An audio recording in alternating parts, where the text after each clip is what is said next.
کسی کی تباہی پر خوش نہ ہو، کیا پتہ کل زمانہ تمہارے ساتھ یہی برتاؤ کرے۔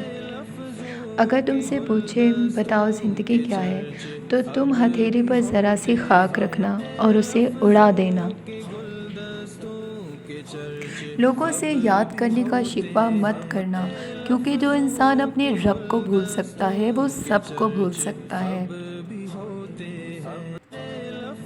زبان کا وزن بہت ہی ہلکا ہوتا ہے، مگر بہت کم لوگ ہی اسے سنبھال پاتے ہیں۔ انسان کے جسم کا سب سے خوبصورت حصہ دل ہے، اگر یہی صاف نہ ہو تو چمکتا چہرہ کسی کام کا نہیں۔ دنیا میں وہی لوگ سر بلند رہتے ہیں جو تکبر کے تاج کو دور پھینک دیتے ہیں۔ بلندی کو اللہ پاک نے عاجزی اور انکساری میں رکھ دیا ہے، اور لوگ اسے تکبر میں تلاش کرتے ہیں۔ انسان کے لیے دنیا کی نعمتوں میں سے نعمت اسلام ہی کافی ہے، مشغولیات میں سے صرف اللہ تعالیٰ کی اطاعت ہی کافی ہے، اور عبرت کے لیے روزمرہ کی اموات کا واقع ہونا ہی کافی ہے۔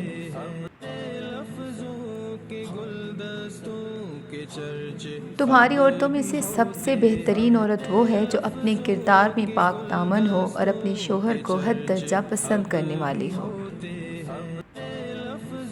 جو چاہتا ہے کہ اپنے رب کو پہچانے، اسے چاہیے کہ پہلے اپنے نفس کو پہچانے۔ صرف دو لوگ مقدر والے ہوتے ہیں، ایک وہ جنہیں وفادار دوست ملتا ہے، اور دوسرا وہ جن کے ساتھ ماں کی دعائیں ہوتی ہیں۔ عقل مندوں کی زبان ان کے دل کے پیچھے ہے، اور بے وقوف کا دل اس کی زبان کے پیچھے ہے۔ جو مرد بار بار عورت کو دھوپ میں لا کھڑا کرے، وہ کبھی اس کی چھاؤں نہیں بن سکتا۔ مرض میں جب تک ہمت ساتھ دے، چلتے پھرتے رہو۔ وہ ساتویں آسمان پر رہنے والا رب ہم زمین پر بسنے والوں کا درد ہمارے ساتھ جینے والے انسانوں سے بہتر جانتا ہے۔ جو بہت اچھا لگے اسے بہت کم ملا کرو، جو انتہا سے زیادہ اچھا لگے اسے صرف دیکھا کرو، اور جو دل میں سما جائے اسے صرف یاد کیا کرو، کیونکہ جو آپ کے جتنا قریب ہوتا ہے دنیا اسے اتنا ہی دور کر دیتی ہے۔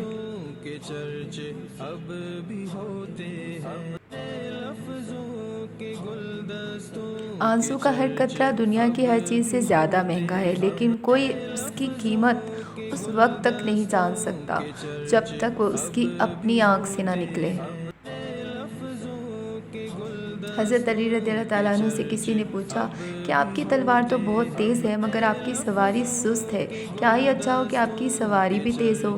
حضرت علی رضی اللہ تعالیٰ عنہ نے فرمایا، تیز سواری کی ضرورت دو قسم کے لوگوں کو ہوتی ہے، ایک وہ جو میدان سے ڈر کر فرار ہونا چاہتے ہیں، دوسرے وہ جو بھاگتے ہوئے کا پیچھا مال غنیمت کے لیے کرتے ہیں، اور میں ان دونوں میں سے نہیں۔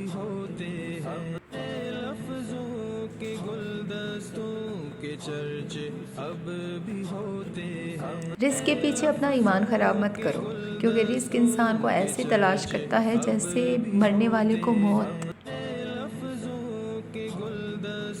حضرت علی رضی اللہ تعالیٰ عنہ کے پاس ایک یہودی آیا اور کہا، میں نے سنا ہے کہ آپ مسلمان جب عبادت کرتے ہیں تو برے برے خیالات آتے ہیں، جبکہ ہم عبادت کرتے ہیں تو ہمیں نہیں آتے۔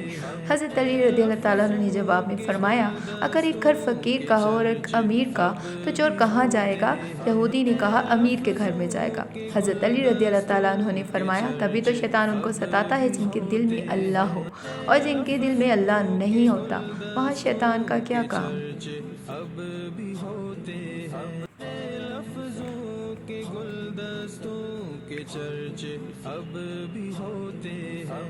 جس انسان کی جان نکل جائے تو وہ زندہ نہیں رہتا، اور جس انسان سے احساس نکل جائے تو پھر وہ انسان ہی نہیں رہتا۔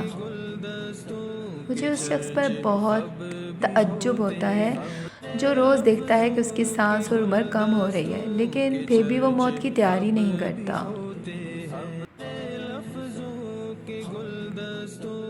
چرچے اب بھی ہوتے ہیں۔